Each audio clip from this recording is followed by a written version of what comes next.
Right, this is Chapter 6, Section 3, The Enlightenment Spreads. The key idea that I want you to get out of this lecture is that the ideas of the Enlightenment spread throughout the Western world and influenced arts as well as government. We're going to start, of course, in Paris.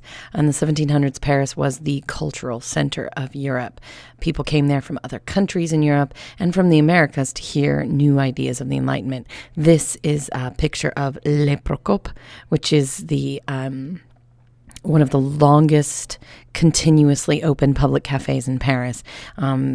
Enlightenment philosophers used to hang out here all day and write and debate and etc. It is a takeoff on Procopius, who was one of the Byzantine historians from the age of the Roman Empire, who wrote the Secret History. So that's sort of the poke at the name there.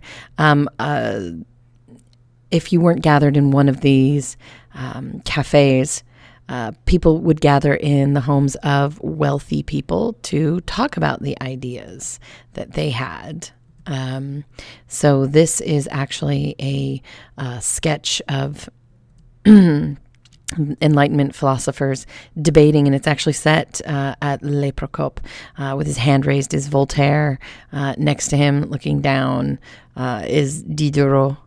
And they're discussing their philosophies. There was also, in the homes of wealthy people, which were called salons. One of the most famous ones is a name, Mademoiselle or Madame, Geoffrin, became famous for hosting these discussions in her very grand home called salons, where you would have these philosophers who would read their newest work or discuss something that they were thinking of. She also supplied money for one of the biggest projects of the Enlightenment, which was Diderot's encyclopedia, where he was literally trying to write down all of the world's knowledge that he could and make it available to everyone, so that the knowledge of the world would be out there for you, and that is what it looked like. Today, the knowledge of the world is so massive, you can't possibly get it all down, but in the 1700s, you pretty much could, for Western Europe at least. Again, so gather everything that you could, and all the knowledge of everything. I mean, from sewing to how the textile business worked to anatomy, everything was in here. The French government in the beginning did not really like it and tried to ban the encyclopedia. Through these meetings, word of mouth, the series, the encyclopedia, the ideas of the Enlightenment spread throughout Europe. It eventually spreads to this growing middle class. This group was becoming wealthy, but had less social status than the nobles, very little political power. Ideas about equality and representation sound really good to them. Now, there's another group that we need to talk about that actually spread Enlightenment ideals to their own detriment, actually. And these are the group called the Enlightened Despots. There were some Enlightenment thinkers that believed that the best form of government was a monarchy, but a monarchy with an enlightened ruler that respected the ideas and the rights of the people, but still was a ruler. So a lot of these Enlightenment thinkers, like Voltaire, tried to influence rulers to rule fairly. Rulers followed these ideas in part, but when the push came to shove, they were unwilling to give up major portions of power to their people. So let's talk about some of these Enlightened despots. And the first one is that guy we talked about just a week ago, Frederick the Great of Prussia. Remember, he of the, I'm going to attack you, Maria Theresa, because you're a girl. Frederick gave his people religious freedom. He improved the schools and reformed the justice system. But when it came to actually ending serfdom, which was, essentially a form of slavery of the peasants, he stopped. That would have, in most cases, destroyed the power of the nobility, which was his power base, and probably would have ended up in a rebellion for him, and quite possibly would have destroyed his economy as well. There's Joseph II of Austria. He is the eldest son of Empress Maria Theresa, that one that Frederick liked to attack. He did end serfdom in the Holy Roman Empire. However, after he died, his brother, I believe it was Leopold, took the throne and undid all of that, because among the nobles, that was highly unpopular. I mean, if you're a wealthy person, you don't want to give up free labor. And then, of course, there was Catherine the Great, the Empress of Russia. She tried to reform the old, antiquated laws of Russia, but was met with resistance. She toyed with the idea of ending serfdom, but then there is a massive, really bloody revolt of the peasants, and instead she came to believe that her people were not ready for that kind of freedom and rights. So instead, she gives the nobles even more power over their serfs, and though she did manage to gain new land for Russia to placate her nobles and make them happy by giving them more land, she did not change enough to make the peasants of her land happy. They were still, in fact, Russia was still quite behind when it came to industrialization and enlightenment, etc.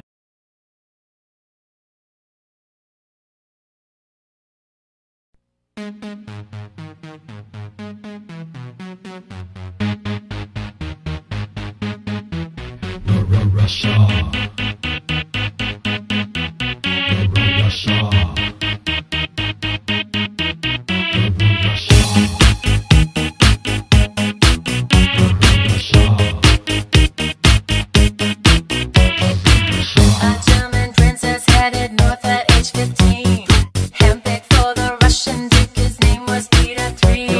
Studied and converted to Russian Orthodoxy, and the customs and the language say goodbye to Sophie.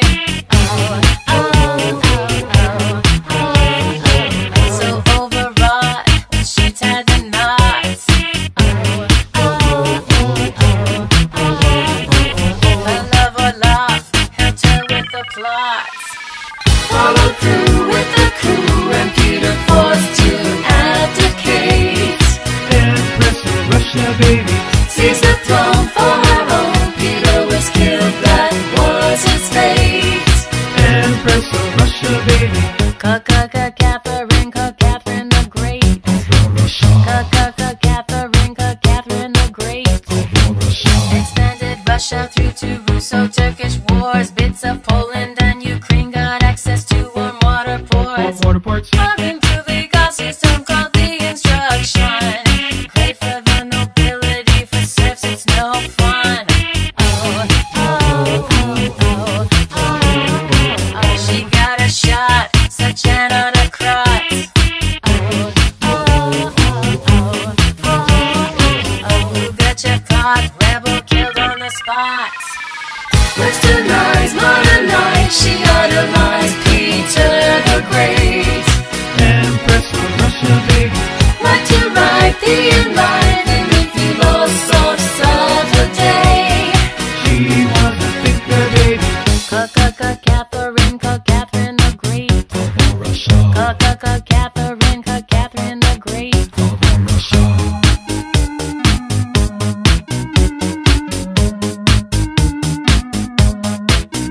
All my lovers tend to help me in policy, and when we are done like Potemkin, no denying, I give them land and peasants or money. I advance education, took the first vaccination, progressive ambition, St. Petersburg, the northern Venice. It's no lie, she gave rights and privilege to the gentry. Wanted to please them, maybe, Made a school with harsh rules for girls of the nobility. open to patent trading. Westernized, modernized, she idolized Peter the Great. Built him a statue, baby, And that lie, how she died, is caused her legacy disgrace. of horses, but not in that way. Love the arts, fought her call, the star of the North, yeah. The Hermitage was her collection. Died of stroke, it's no joke, 34 years, the glorious reign. She gave Russia some direction.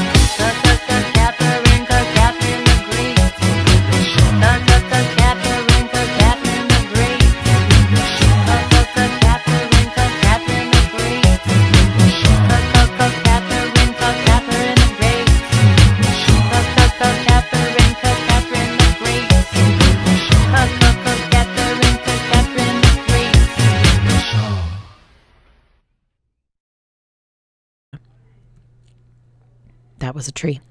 Russia, Prussia, and Austria agreed to divide Poland among themselves. This is not very enlightened, but this is, how you get more power. And you can see how they divide it up. As a result, Poland disappears, and we won't see Poland as their own nation again for almost 150 years.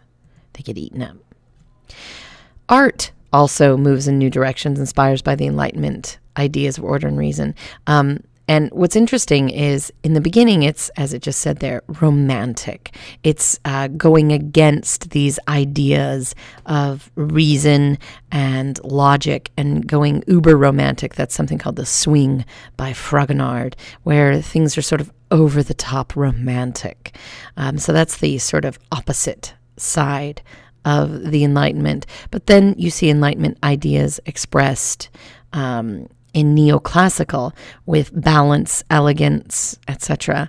And looking at those old classical ideas. That was by David, and it's the Oath of Hority. Again, a classical subject. This is Renaissance architecture. This is Enlightenment architecture. That was Monticello, which was Jefferson's house. This is, again, more Enlightenment style architecture. Very balanced, simple, not a lot of over-the-top decorations. Music as well.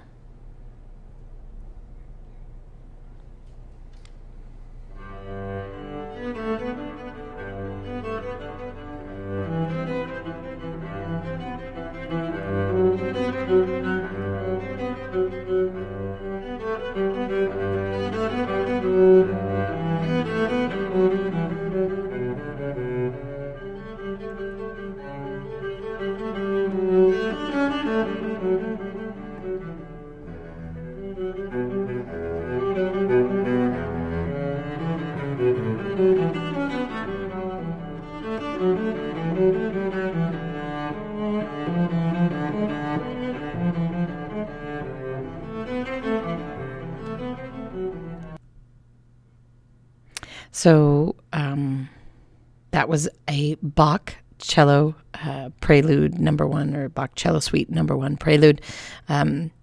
Very, very famous, written during this time period by, again, Bach, performed by Yo-Yo Ma, which is probably the best you're ever going to see. And, really beautiful and amazing. In my house, it's known as the Very Busy Caterpillar, because it's on like Baby Einstein. So this is how the Enlightenment spread. If you have a minute, take a look at this graphic here showing the things that went into the Enlightenment and the things that come out of the Enlightenment. And have a great day. Hi, I'm Christina Hartman, and tonight on About.com, we're looking at the European Enlightenment of the 18th century. The Enlightenment was a philosophical, cultural, and scientific movement born in the middle of the 18th century. First impulsed by philosophers such as Spinoza, Bayle, Newton, and Voltaire, it developed in France and then in all Europe. The word Enlightenment was first used by Immanuel Kant in his essay Was ist Aufklärung, or What is Enlightenment? The name of the movement is seen as a metaphor for the passage of obscurantism to a free mind enlightened by reason. The Enlightenment elevates the individual and his ability to think by himself. It defends the equality of all men and the right to exercise their freedom of thinking and acting. Thus, it strongly defends science and opposes the vast influence of the Church, accusing it of obscuring reason. It stands, therefore, against despots and absolute monarchy. But that does not mean most of its philosophers are Republicans. They often support a moderate monarchy. The new Enlightenment thinkers bore the idea that a public sphere and debate was at the heart of the movement. They would gather in coffee houses in Paris or in debating societies held in salons or academies. Some European monarchs supported the philosophers and welcomed them in their court. It was notably the case for the Empress Catherine II of Russia or Frederick the Great of Prussia.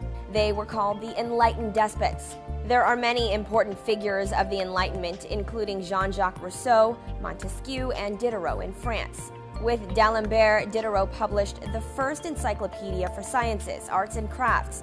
That book continues to be a major symbol from that movement. It was read and distributed throughout Europe. John Locke and Newton were part of the main thinkers in England, whereas Wolff, Lessing, and Herder were main thinkers in Germany. The heritage of the Age of Enlightenment is vast. It's often said to have spurred the French Revolution.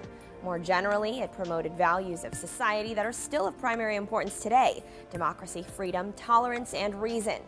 This was a glance at the Age of Enlightenment. For more information, you can visit about.com. Thanks for watching.